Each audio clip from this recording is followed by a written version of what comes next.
Emma sat in the hospital corridor, looking at the Elvis photo in her hand. The 7-year-old girl didn't fully understand what the word leukemia meant. She only saw that her mother cried a lot and that doctors kept talking. Emma's only wish was to see Elvis because his songs made her happy. When her family decided to make this wish come true, Elvis's reaction upon learning about Emma's illness would remind 27,000 people of life's most precious moments. Emma Rodriguez had always been a picture of childhood vitality. At 7 years old, she was the kind of child who could light up any room with her infectious laughter and boundless energy. Her long, golden blonde hair cascaded down her back in waves that caught the sunlight, and her bright blue eyes sparkled with curiosity about everything around her. She was the youngest of 3 children in a close-knit family that lived in a modest, 2-story house in suburban Phoenix, Arizona. Emma's love affair with Elvis Presley had begun quite by accident. During a family gathering the previous Christmas,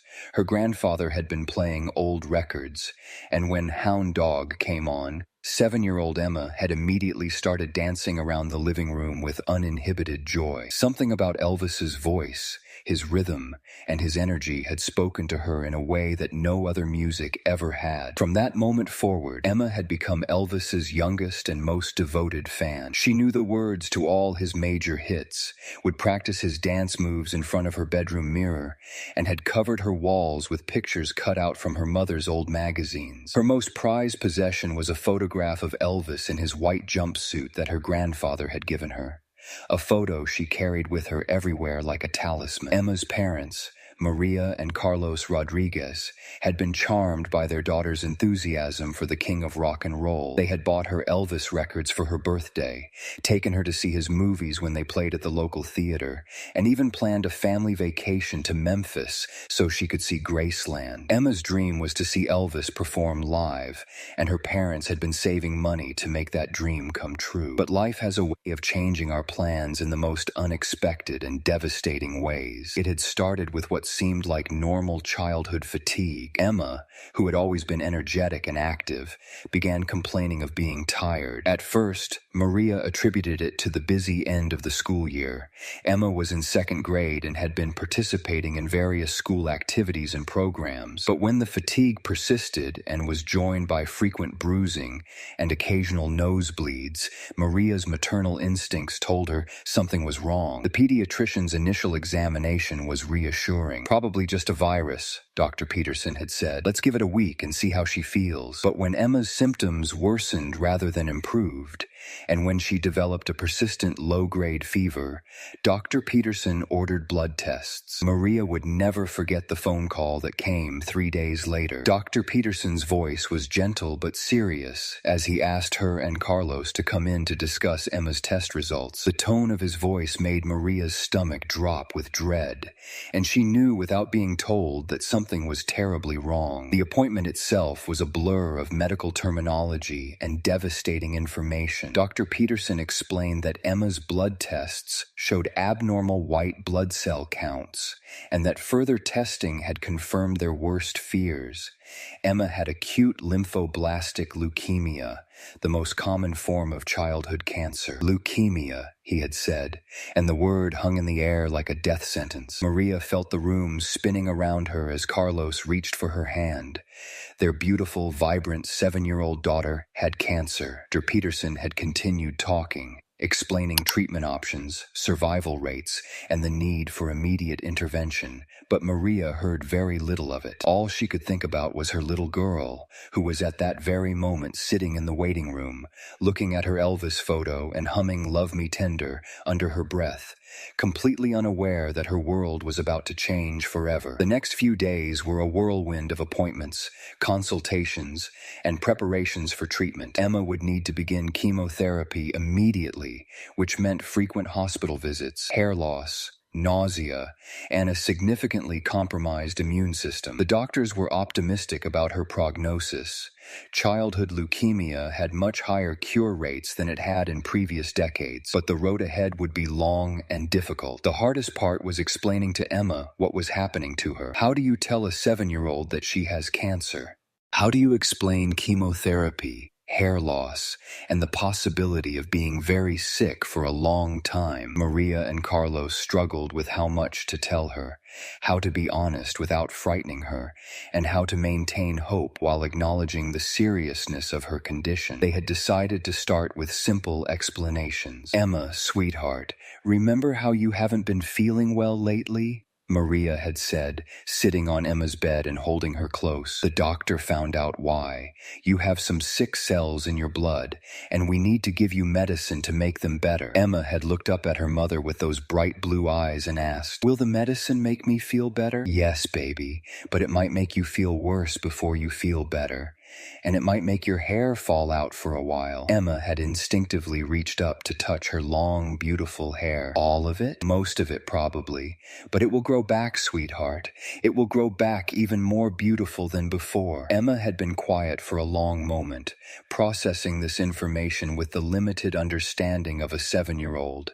Then she had looked at her Elvis photo and said, "Will I still be able to see Elvis someday?" That question had broken Maria's heart and given her an idea at the same time. If Emma was going to face months of difficult treatment, if she was going to lose her hair and feel sick and spend countless hours in hospitals, then maybe her parents could give her something to look forward to, something to fight for. "Actually, Emma," Maria had said, "Daddy and I have been talking, and we think that before you start your medicine, we should take that trip to see Elvis that we've been planning." Emma's face had lit up with the first genuine smile Maria had seen since the diagnosis. "Really? We can still go see Elvis?" "We can still go see Elvis." What Maria didn't tell Emma was that she and Carlos had been frantically researching Elvis's upcoming concert schedule, trying to find a show they could attend before Emma's treatment began. They had found that Elvis was performing a series of shows at the International Hotel in Las Vegas, and they had managed to secure tickets for a performance just 2 weeks away, right before Emma's chemotherapy was scheduled to begin. The preparation for the trip became a welcome distraction from the medical appointments and treatment planning. Emma threw herself into getting ready with the same enthusiasm she brought to everything else. She picked out her prettiest dress, practiced Elvis songs, and spent hours looking at pictures of him and talking about what she would say if she ever got to meet him. "I want to tell him that his music makes me happy," she told her mother one evening as they were packing for the trip, "and I want to ask him to sing 'Love Me Tender' just for me." Maria smiled at her daughter's innocence and optimism, even as her heart ached with the knowledge of what lay ahead. Emma still didn't fully understand the seriousness of her condition. To her, leukemia was just a word that meant she needed medicine. She didn't grasp the concept of cancer, the possibility of death, or the long, difficult journey that awaited her. The flight to Las Vegas was Emma's first time on an airplane, and despite everything else that was happening, she was thrilled by the experience. She pressed her face to the window, watching the landscape change below them, and peppered her parents with questions about flying and where they were going. When they checked into their hotel and Emma saw the bright lights of the Las Vegas Strip for the first time, her excitement was infectious. For a few hours, Maria and Carlos were able to forget about hospitals and treatment schedules and simply enjoy their daughter's wonder and joy. The night of the concert, Emma dressed carefully in her favorite outfit, a pink dress with white lace trim that made her look like a little princess. She carried her Elvis photo in a small purse that her grandmother had given her, and she practiced her autograph request in case she somehow got to meet her idol. The International Hotel showroom was unlike anything Emma had ever seen. The glittering chandeliers, the elegant table settings, and the sheer size of the venue overwhelmed her with excitement. She sat between her parents, swinging her legs and looking around in wonder at the thousands of people who had come to see Elvis perform. "There are so many people here," she whispered to her mother. "Do you think Elvis can see all of them?" "I think Elvis has special eyes that can see everyone," Maria replied, squeezing her daughter's hand, "especially little girls who love his music as much as you do." When the lights dimmed and the band began to play, Emma's excitement reached a fever pitch. And when Elvis finally appeared on stage in his iconic white jumpsuit, sparkling with rhinestones and radiating charisma, Emma's reaction was pure magic. She clapped her hands, bounced in her seat, and sang along to every song with a voice that was surprisingly strong and clear. Elvis was in top form that night, moving through his repertoire of hits with the energy and showmanship that had made him a legend. He performed Jailhouse Rock, Hound Dog, Can't Help Falling in Love, and dozens of other songs that had Emma dancing in her seat and singing at the top of her lungs. It was during his performance of Love Me Tender that something magical happened. Elvis, who had always had an uncanny ability to connect with individual audience members, even in massive venues, noticed a small blonde girl in the crowd who was singing along with particular enthusiasm and joy. There was something about her energy, her obvious love for the music, and her pure, innocent happiness that caught his attention. But it was when Elvis looked more closely that he noticed something else. The little girl appeared to be quite thin, paler than the other children he could see in the audience. There was something about her appearance that triggered his concern and curiosity. During a brief break between songs, Elvis did something he rarely did during his performances. He walked to the edge of the stage and spoke directly to the audience, but his attention was focused on Emma's section. "I see a little girl out there who's been singing along to every song," he said, his voice carrying clearly through the venue's sound system. "Sweetheart, are you having a good time tonight?" Emma was so shocked that Elvis was talking to her that she could barely speak. She nodded enthusiastically and managed to call out, "Yes." "What's your name, darling?" Elvis asked, shielding his eyes against the stage lights to see her better. "Emma," she replied, her voice small but clear in the sudden quiet of the venue. "Well, Emma, you've got a beautiful voice. Have you been singing my songs for a long time?" "Since Christmas," Emma called back, holding up her Elvis photo so he could see it. Elvis smiled at her enthusiasm, but something about the little girl continued to concern him. There was a fragility about her that spoke to his protective instincts. On an impulse that surprised even him, he made a decision that would change the entire evening. "Emma, would you like to come up here and help me with a song?" The audience erupted in cheers and applause as venue staff quickly appeared to escort Emma and her parents toward the stage. As they made their way through the crowd, Maria whispered to her daughter, "This is really happening, sweetheart. You're going to sing with Elvis." Emma was so excited she could barely contain herself. When she reached the stage and Elvis knelt down to her level, she looked up at him with eyes full of wonder and joy. "Hello, Emma," Elvis said gently. "You sure are a pretty little girl. How old are you?" "I'm 7, Emma replied, her voice stronger now that she was close to her idol. 7 years old, and already such a beautiful singer, Elvis said. "Tell me, Emma, what's your favorite song?" "Love Me Tender," Emma answered without hesitation. "That's one of my favorites too," Elvis said with a warm smile. "But before we sing together, I want to ask you something. You seem like a very special little girl. Is there anything you want to tell me?" Emma looked at her parents, who nodded encouragingly, and then back at Elvis. In the innocent, matter-of-fact way that only children possess, she said, "I have leukemia. That's why I'm skinny and pale. But Mommy says the doctors are going to make me better." A hush fell over the entire venue as Emma's words were picked up by Elvis's microphone and carried to every corner of the massive room. 27,000 people suddenly understood that they were witnessing something far more significant than just a cute interaction between a performer and a young fan. Elvis felt his heart clench with emotion as he looked at this brave little girl who had just shared her devastating diagnosis with complete innocence and trust. He could see her parents in the wings, tears streaming down their faces, and he understood immediately the tremendous courage it had taken for them to bring their daughter to this concert. "Emma," Elvis said softly, his voice thick with emotion, "you are the bravest little girl I've ever met.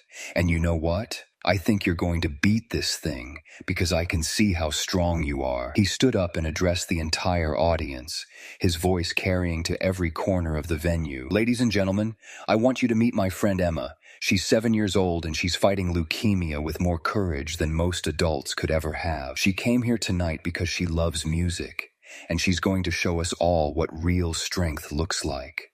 The audience response was immediate and overwhelming. 27,000 people rose to their feet in a standing ovation that seemed to shake the very foundations of the building. The applause went on for several minutes, during which many people in the audience were openly crying, moved by Emma's innocence and bravery. Elvis knelt back down beside Emma and said, "Now, how about we sing that song together? And I want everyone in this room to sing along, because tonight we're all singing for Emma." As the band began the gentle introduction to Love Me Tender, Elvis took Emma's hand and began to sing. His voice was softer and more tender than usual, filled with genuine emotion and care for the little girl beside him. Emma joined in, her clear, sweet voice blending beautifully with his, and soon the entire venue was singing along in a moment of pure magic and unity. The image of Elvis Presley, the king of rock and roll, singing a gentle lullaby with a 7-year-old cancer patient was one that no one in that venue would ever forget. It was a moment that transcended entertainment and became something spiritual, a reminder of the power of music to heal and the importance of compassion in the face of suffering. When the song ended, Elvis hugged Emma gently and whispered something in her ear that only she could hear. "You keep fighting, sweetheart, and every time you hear this song, you remember that Elvis is rooting for you." Before Emma left the stage, Elvis did something that surprised everyone, including his own staff. He removed one of his signature rings, a beautiful piece with a small diamond that caught the stage lights, and placed it on Emma's tiny finger. "This is my promise to you, Emma," he said. "This ring is going to help you remember how strong you are, and it's going to bring you good luck in your fight. And when you're all better, I want you to come see me again so we can celebrate together." The audience erupted in applause once again as Emma, glowing with happiness and clutching her new ring, returned to her parents. The rest of Elvis's performance that night was exceptional, but everyone agreed that the most important moment had been his interaction with brave little Emma. After the concert, Elvis made sure to spend additional time with Emma and her family backstage. He learned more about her diagnosis, her treatment plan, and her prognosis. He was encouraged to hear that her doctors were optimistic, and he made sure that the family had his contact information so they could keep him updated on Emma's progress. "You call me if you need anything," he told Maria and Carlos. "Anything at all. Emma is a special little girl, and I want to make sure she has everything she needs to get better." The impact of that evening on Emma's treatment and recovery was profound. The ring that Elvis had given her became her talisman of strength during the difficult months of chemotherapy that followed. When she felt sick from the treatments, when her hair fell out as predicted, when she was scared or in pain, Emma would look at her ring and remember the night she sang with Elvis Presley in front of 27,000 people. Her story spread far beyond that concert venue, inspiring other children with cancer and their families. Local news stations covered her story, and she received letters and gifts from people all over the country who had been moved by her courage and by Elvis's compassion. Emma's treatment was long and difficult, just as the doctors had predicted. She lost her beautiful blonde hair, she experienced nausea and fatigue from the chemotherapy, and there were times when her family worried that they might lose her. But throughout it all, Emma maintained the fighting spirit that Elvis had recognized in her that night on stage. The ring that Elvis had given her was never far from her finger. During hospital stays, she would show it to nurses and other patients, telling them about the night she sang with the king of rock and roll. Her story became a source of hope and inspiration for other children fighting cancer, and her positive attitude helped her family and medical team maintain their own optimism during the darkest moments. After 18 months of treatment, Emma's doctors delivered the news that everyone had been hoping and praying for. She was in complete remission. Her cancer was gone, and while she would need regular monitoring for years to come, her prognosis was excellent. True to his word, Elvis had stayed in touch with the family throughout Emma's treatment. When he learned that she was in remission, he insisted that she and her family return to Las Vegas as his guests for another concert. This time, Emma took the stage with a head of short, curly hair that was just beginning to grow back, but with the same bright smile and infectious energy that had captured Elvis's heart 2 years earlier. "Ladies and gentlemen," Elvis announced to the audience that night, "I want you to meet my friend Emma again. 2 years ago, she was fighting leukemia. Tonight, she's here to celebrate because Emma beat cancer." The standing ovation that night was even longer and more emotional than the first one. Emma, now 9 years old and cancer-free, sang Love Me Tender with Elvis once again, but this time it was a song of celebration rather than hope, of victory rather than courage in the face of uncertainty. Years later, when Emma became a pediatric oncologist herself, she would often tell her young patients about the night she sang with Elvis Presley. She would show them the ring he had given her, which she still wore every day, and she would remind them that sometimes the most important battles are won not just with medicine, but with hope, courage, and the support of people who believe in us. The story of Emma and Elvis became legendary, not just for its heartwarming elements, but for what it represented about the power of compassion